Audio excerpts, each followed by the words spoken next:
Morning, folks.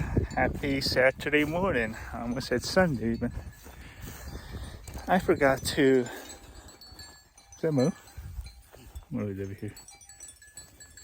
I forgot to do a before picture for the little paddock on this side. You can see. I guess the before is somewhat like what is behind me right here. And then down this little alleyway for the trailer. It was similar in that aspect of vegetation growth and all.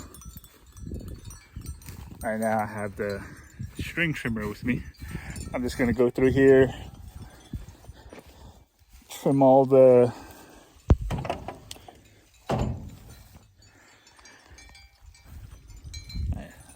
I turned the water off. Alright, so over here, we just put them in here about 5-10 minutes ago, so you can see kind of what the vegetation is like. All the way over here, down to the end, around. So over here, they were in here last night. I put them in here yesterday evening. It was similar. It was more of this stuff down here, but it's very similar. But you can see all the green is gone. All they left is, you know, the old like the yellow stuff. Same with over here. This whole area up to there, parts of the hill, they were like that. So I only brought one battery. I just wanted to do a quick run over this, cut off like at least 2/3 of. Let's see if I can find some. This stuff like this, the old vegetation. This is like what do they call it? Blue gamma. So this, and along with whatever this one is, they call it oto in Navajo. The blue gamma is onastkase. They really dig this stuff when it's still fresh. They have the little pointy arrow thingies that you can pull out and throw at each other. That's what we used to do as kids. They call it J short in Navajo. Not sure what it's called in English, but they really love that. This whole place was green with it last night. Just how it is over there. Now there's none. I waited a couple extra hours. It's Saturday, so on the weekdays I'm usually out here like at 6:30. Moving them, and they're still kind of snuggled in bed, but they're ready to go. They're used to it. They've been at this for about 2 months now, so I've always just wanted to do this. I just never got to doing it, so I finally did it. Comparing vegetation growth, we started from the shade area, just testing it, feeding them in there about a week.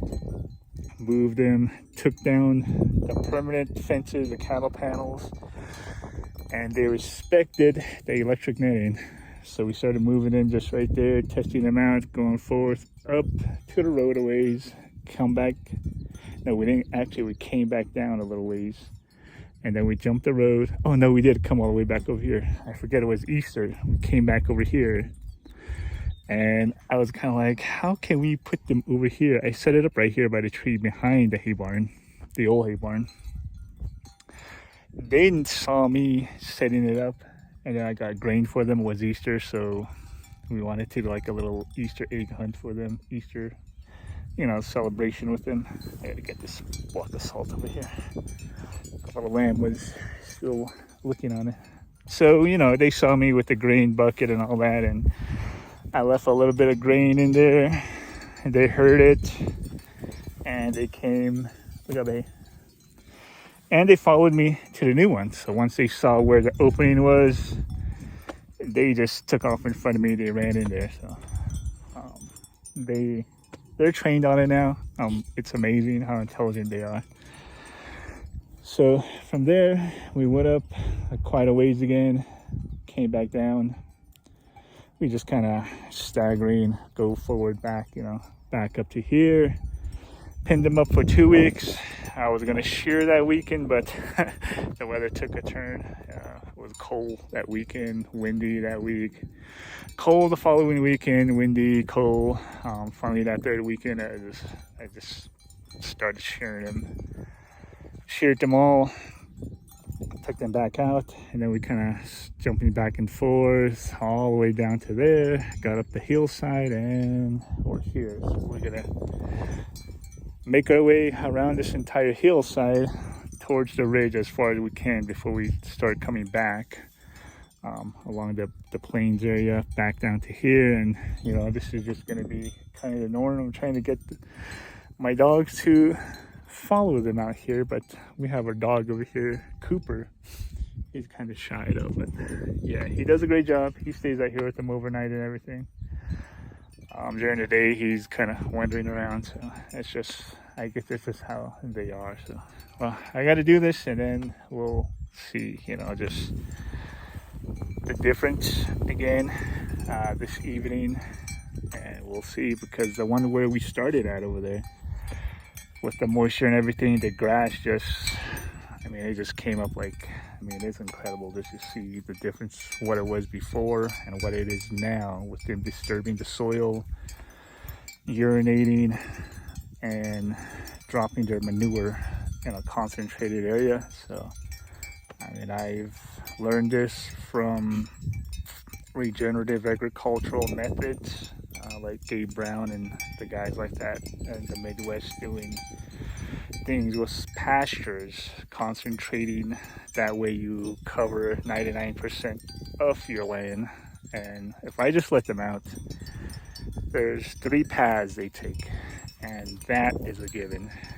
They'll take off, they go around the hay barn, the pen, they'll go straight that way along, come back, or they'll come up alongside the hill, they'll come back over around this way, or they'll come out and go run down behind the hill and back here in the same place.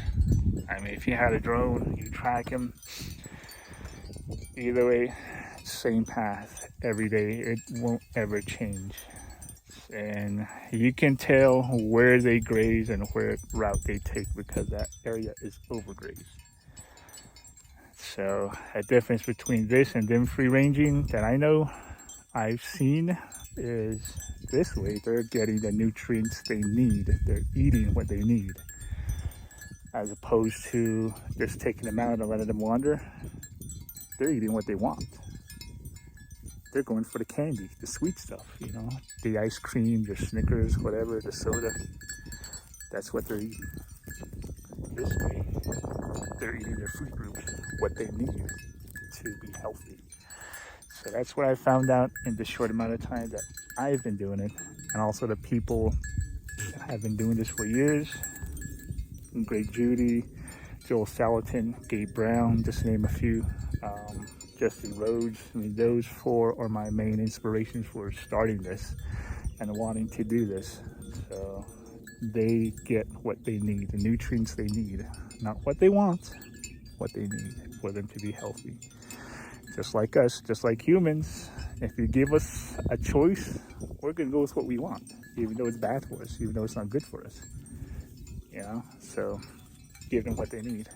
And in turn, your land will thank you for it, because 99% of your land will be grazed properly and be fertilized. But don't overgraze it. Don't ever overgraze. That's the only thing that I've learned from all of this. So in the beginning, it'll be difficult. Yeah, I mean, running the terrain like this with the netting, it's crazy. You can see here.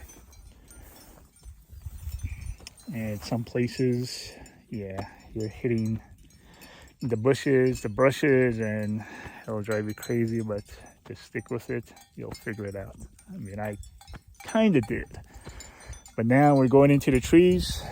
That's another obstacle that we're going to have to do. So, yeah. I guess string trimmer, chainsaws always got to be with me. If we got to cut a branch, we got to cut a path. That's what we'll have to do. So. Summertime's a good time for that. Longer days and more sunlight. And yeah, and we'll figure it out. We'll set it up. And next year, I just want to see how the land is here in 4 months, 5 months after the monsoon.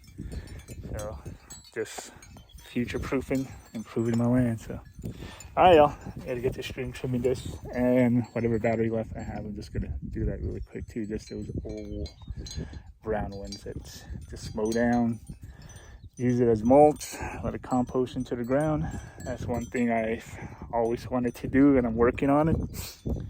Just get a flail mower and just mow it all the way down, you know, at least twice a year. That way they don't just mature and just stay like that. So I'm thinking, like, the more you mow it down, just like with my garden, I mow it down like 3 times, 4 times a year sometimes, and they grow right back.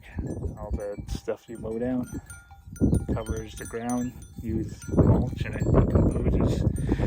It's your nutrients. So that's one thing I'm working on. That's going to be a big investment that's coming up in the future for Life and Good Garden. So stay tuned, keep following me, and we'll all do amazing things on this regenerative agriculture journey, whatever we may be doing it. Gardens, pastures. Yeah. All right, y'all. Peace.